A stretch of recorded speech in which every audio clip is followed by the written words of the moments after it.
Dear sisters, brothers, and beloved soulmates, I am Ramakrishna Vadapalli, the owner of this channel, dedicated to promoting a moral and spiritual society worldwide. Our main objective is to share the epic story of the Mahabharata, which serves as a rich collection of spiritual and moral teachings. This includes the Bhagavad Gita, a profound source of enlightenment for all humanity. I kindly ask all viewers to subscribe, like, and share this channel to support our mission.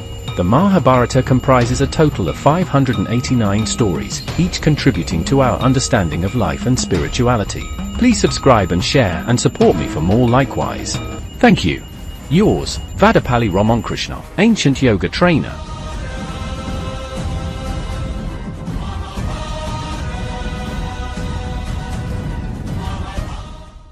Dharmajana Narada's dialogue.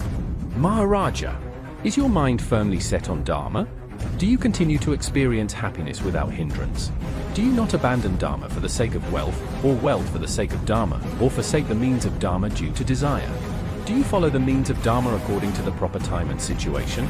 Do you act with the 6 royal qualities: intelligence, self-praise, reasoning ability, memory of the past, foresight, and virtue that a true king must possess?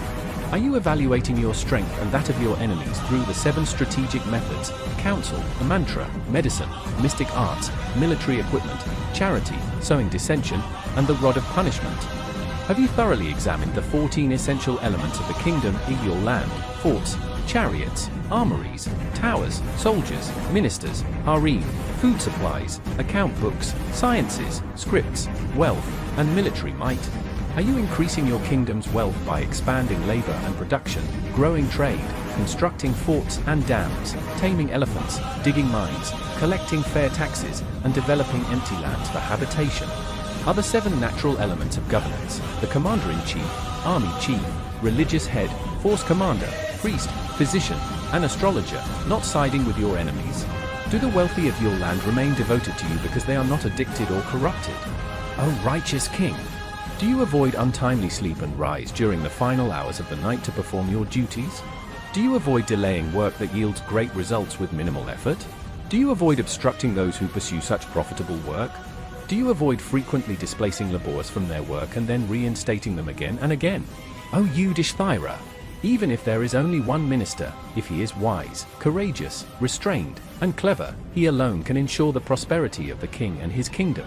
Are you maintaining a spy network of 3 spies for each of the 18 strategic regions of the enemy and your own 15 strategic points? Do you avoid imposing harsh punishments or collecting taxes oppressively? Are you paying your soldiers their salaries on time, without reduction or delay? For if salary is delayed, the servants grow angry with the master, and such anger can bring about many calamities, O Suma. Do you honor and reward your servants when they perform good deeds? Do you seize opportunities to attack your enemy when their 3 strengths, resources, morale, and alliances are weakened? In times of war or emergency, do you pay your ministers and soldiers in advance? Do you protect yourself from internal threats, such as treacherous cooks, as well as from external enemies like military commanders? When your income is spent, do you reserve at least 1/4 of it? Do your income and expenditure officials present their accounts to you every morning? Is your kingdom free from harm caused by thieves, the greedy, the princes, prostitutes, or even by you? Are the farmers happy? Have you constructed ponds throughout the kingdom to aid agriculture beyond dependence on rainwater? Do the farmers have a way to save their crops when the seeds are spoiled? Do you offer them full loans, equal to 100% of the needed amount? In every village, have you formed councils, panchayats, of 5 wise and brave men who work for the welfare of the people? O Dharmananda! Do you offer comfort and protection to women? Do you refrain from trusting women too much or confiding secrets in them? Do you not rely on them entirely? Is your physician an expert in the 8 branches of medical science, affectionate towards you, and vigilant about your health? Does he keep your body and mind healthy through medicine, food, and the service of the elderly? Do you cherish all branches of knowledge in accordance with Dharma?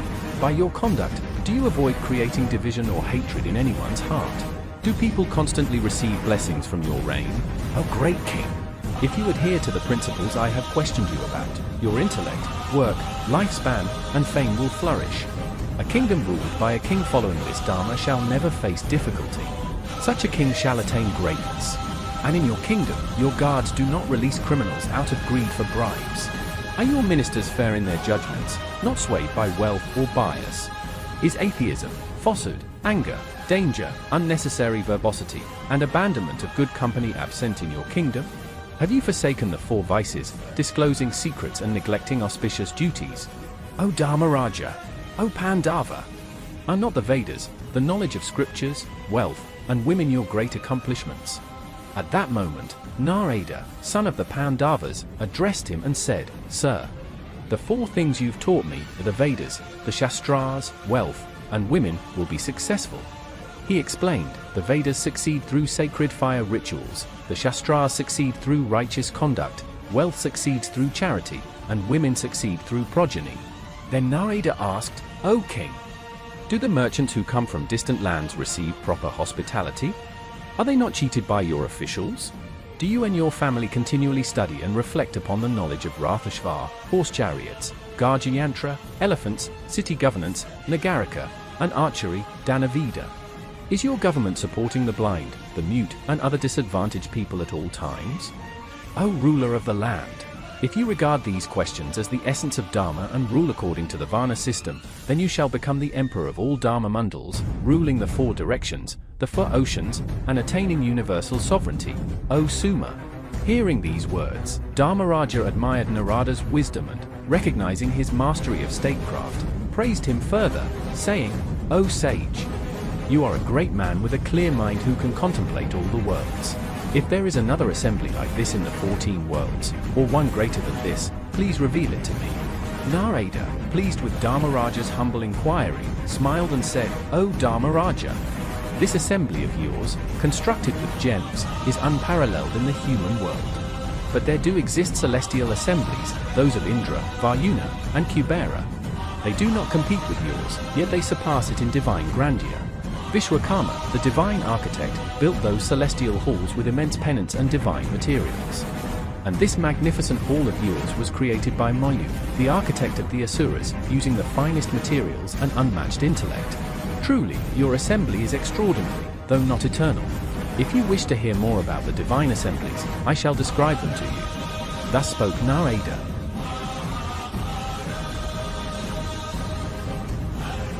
Divine Assembly Color. The divine assemblies, those of Indra, Varuna, Kubera, Brahma, and Yama, are celestial sabhas of great magnificence. Among them, the assembly of Indra is 150 armas in length and breadth, and 5 armas high. It moves at will, adjusting its speed as needed. In this hall, there is no old age, sorrow, weariness, fear, or anything inauspicious.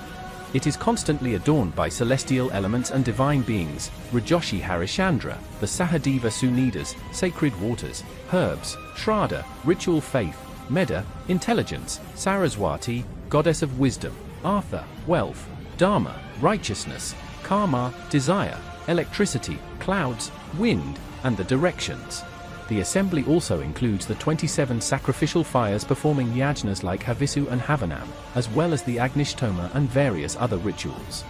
Offerings, Daksina, stars and planets, Taragrahas, and Vedic mantras associated with yajnas constantly embellish this space.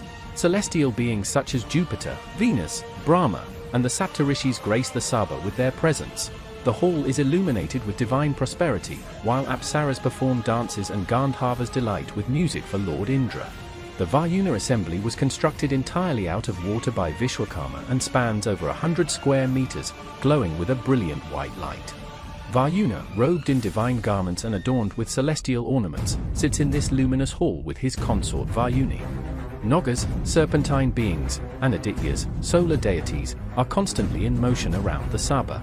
The 4 oceans, countless rivers, lakes, reservoirs, springs, wells, the directions themselves, terrestrial and aquatic creatures, and even mountains come in their respective forms to serve Varuna.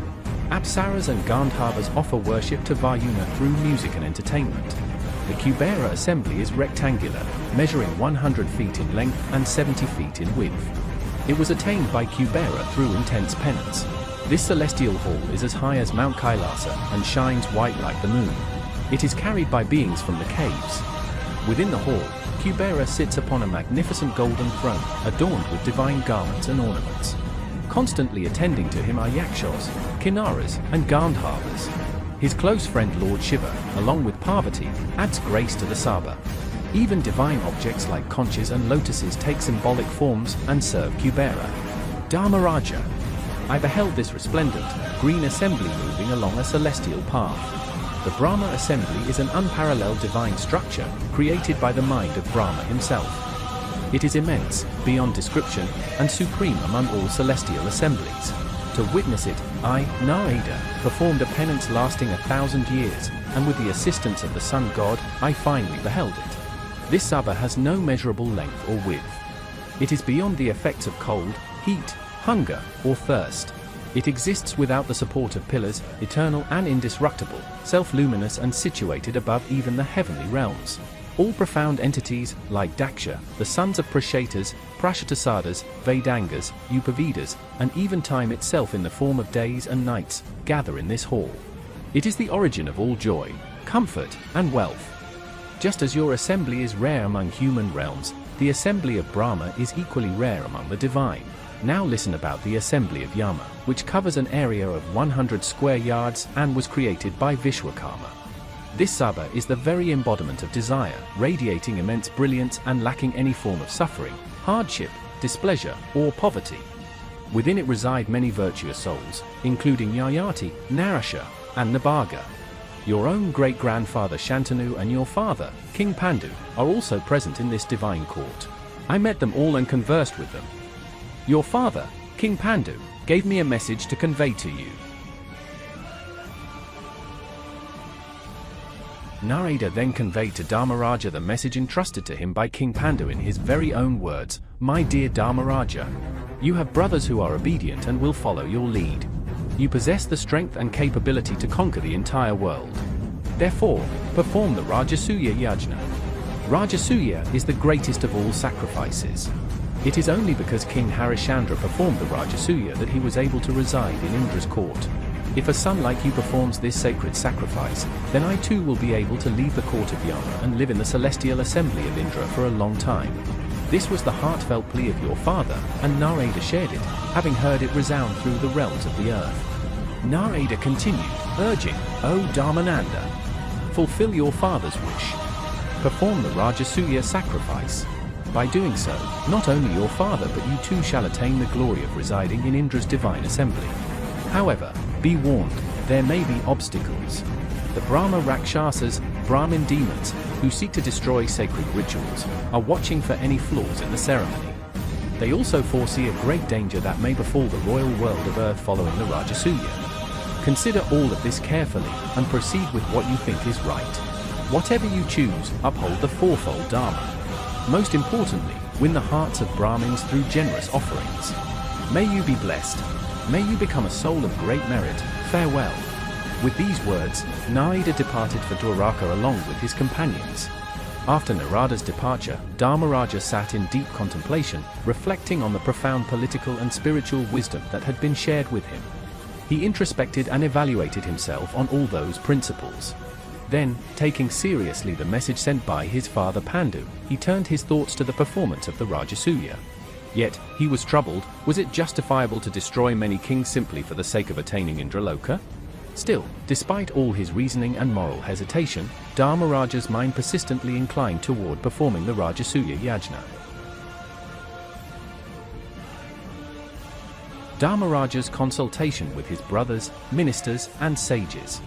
One day, Dharmaraja gathered his brothers and ministers to seek their opinions on performing the Rajasuya Yagna. The ministers, in response, expressed strong support, saying, Maharaja. At the conclusion of the Rajasuya sacrifice, when the king bathes in the Avabritha ritual, he becomes the son of Varuna and is declared an emperor. You possess all the qualities necessary to become an emperor. The immense wealth of the Kshatriyas is the primary requirement for Rajasuya, and you have no shortage of wealth. Therefore, you should proceed with the sacrifice. O ruler of men! In the Rajasuya, Brahmins well-versed in sacred mantras will construct 6 fire altars. Through the sacred Davi Homa, the king performing the sacrifice gains the fruits of all other sacrifices. Finally, with the anointing ritual, he is proclaimed Savajit Samrat, the conqueror of all. They further assured him, you are powerful. We are always ready to follow your command whenever needed. So, you alone should march ahead towards heavenly glory, without hesitation or fear. After hearing his ministers, Dharmaraja called together great sages and wise men and shared with them all the thoughts that had been troubling him. The sages, too, responded with one voice, saying, "O Pandava, you have the power and virtue to perform the Rajasuya. Proceed without delay or doubt." Encouraged by the unanimous support of the ministers, sages, and his own brothers, Dharmaraja took in all their words thoughtfully. Though he was deeply moved by their conviction, the wise and reflective Dharmananda knew that the final judgment must come from none other than Lord Krishna. With this in mind, he immediately sent Indrasena to Dwaraka to bring Krishna. Without delay, upon hearing Dharmaraja's message, Lord Krishna arrived in Indraprastha. After a warm and respectful exchange of greetings between the two, Dharmaraja began discussing the matter of Rajasuya with Lord Krishna, seeking his guidance and final verdict. As we will obey them whenever necessary. Therefore, you alone, without looking back or forward, should enter the kingdom of heaven.